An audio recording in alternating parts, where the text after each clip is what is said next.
Hi, I'm Chris Morby. I've been in the meat industry over 40 years and I'm now a tutor at the School of Artisan Food. I'm sure you're all able to cook pork at home. What I'm going to show you are tips and techniques that will allow you to take your cooking skills to the next level. I'm going to be showing you today how to make a hand-raised hot water crust pork pie. First of all, we're going to make the pastry. This is a pastry using a high-protein, strong plain flour, lard, a pinch of salt and boiling water. So firstly, we place the cold water in the pan onto the hob and we place into it the lard. We simply want the lard to melt, and as soon as it starts to simmer, then we can take it off the hob and add it to the flour. We don't want it boiling and bubbling fiercely, otherwise it could spill over. So the fat is completely melted into the water, and now we add a pinch of salt to the flour, make a well in that flour, and then we add the melted fat and water to this.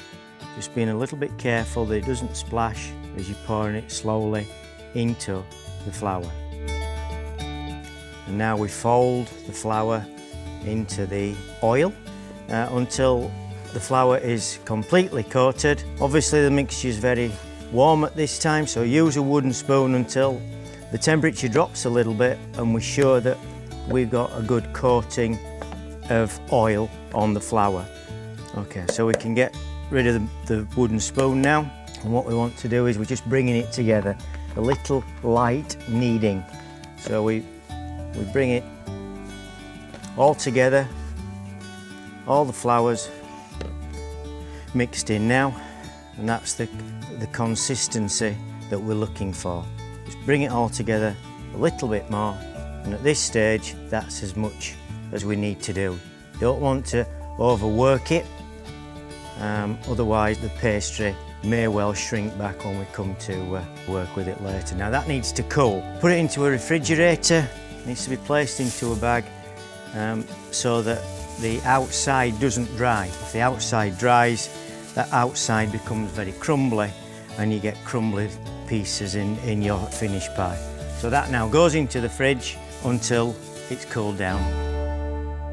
So the pastry's been in the fridge for at least a couple of hours. You can leave it overnight as well. What needs to happen now though is that before you start using it, you leave it to come back to room temperature so that the pastry can be worked. So we remove the pastry from the bag, we take off a portion for our base, and we take off a smaller portion for the lid. We need some flour on our work surface, we need some flour on our pastry, and now we're working it between our fingers and palm of our hand, and we're moving it round in a circular motion.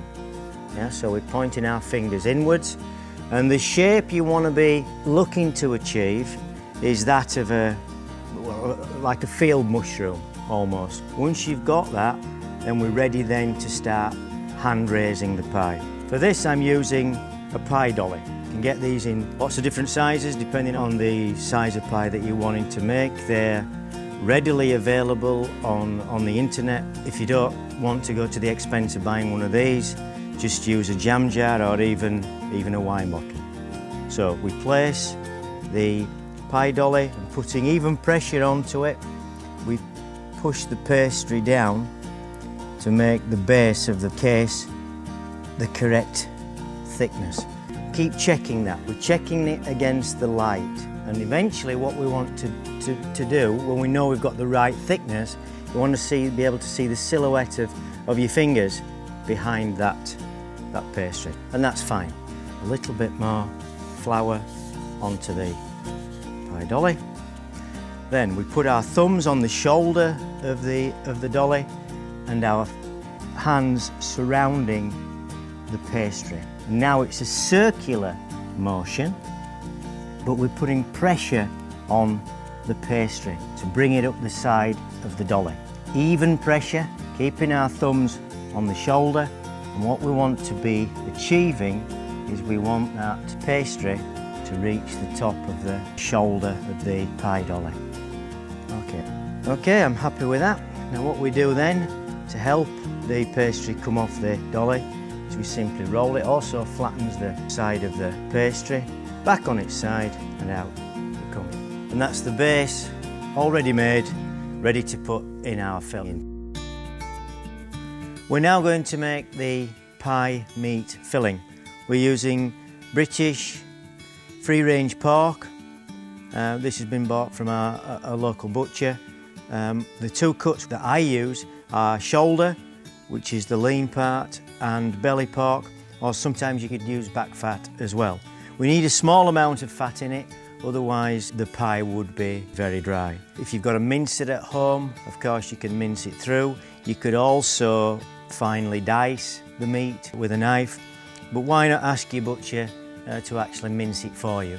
So this is the lean that we've minced through on a coarse plate, and to that I'm going to add the fine salt. I'm using sea salt because I find that it's not just as harsh as rock salt. And so now we mix the lean and the salt. The mix wants to become sticky, and then what happens is that stickiness will hold in the other ingredients so that when we cook it, the pie remains lovely and succulent.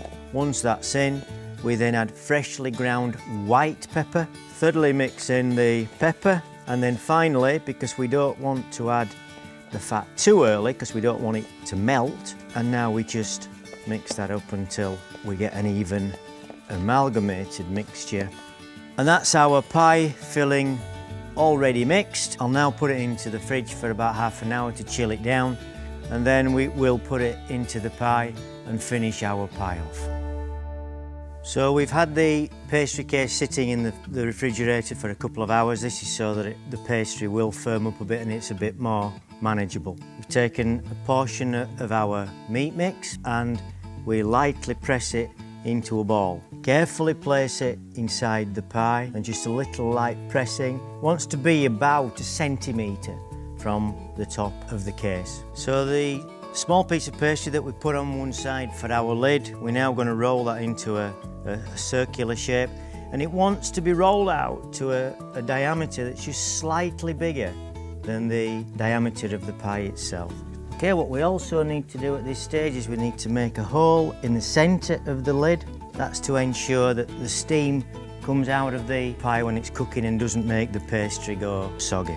We take our egg wash and brush, and we just brush around the edge of the lid. We turn the lid over and place it carefully onto the top of the pie.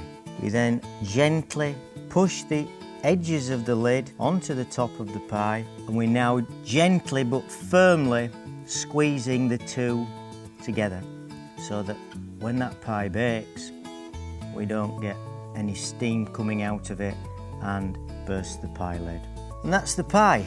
We take a baking tray with parchment paper on and place the pie on top, and then we glaze the pie with the remainder of the egg wash.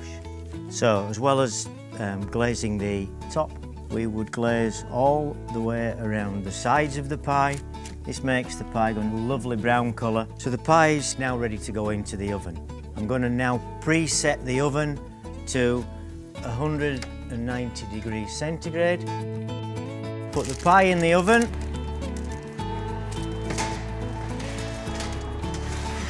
And that will now bake for 20 minutes at 190. Then drop the oven down to 160. It wants to bake for a further 50 or 60 minutes. The key thing though is that the inside of the meat is at least 85 degrees centigrade. So the pie's been in the oven for about 80 minutes. So we're now going to place the finished pie on a cooling wire to cool down for 20 minutes, half an hour. So this is what the finished pie should look like. The outside of the pastry, lovely and golden brown, nice and shiny with the glaze. The pastry itself is wonderfully crisp, and that's complemented by the lovely succulent pork that's inside there. Just the right amount of salt and pepper. That's a simpler hand-raised pork pie as you can make, and it tastes absolutely wonderful.